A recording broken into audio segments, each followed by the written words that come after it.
Hi everyone, welcome back with Ana. Okay, so hari ni Alia nak main satu game iaitu teka stopwatch. Macam mana cara main dia? Kita akan start kita punya stopwatch and kita akan suruh diorang iaitu staff-staff Lux Home untuk cakap stop. Lepas tu diorang kena teka lah berapa masa untuk diorang stop tu. Okay, so jom.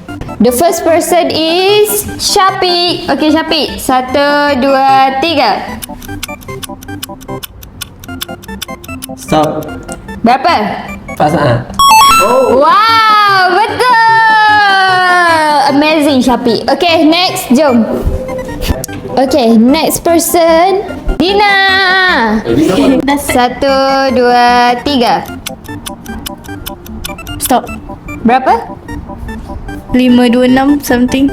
Salah, 3 saat sahaja. Syah. Okay Syah, 1, 2, 3. Stop. Berapa? 1. Bijak Syah, 1 saat. Okay, next. Ya, teka berapa saat? Cakap stop, lepas tu teka berapa saat 1, 2, 3. 6. Cakap dulu stop. Okay, stop.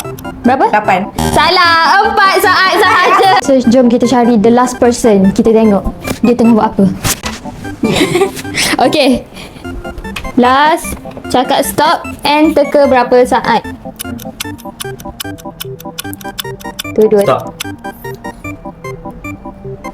594. Salah, 4 saat sahaja.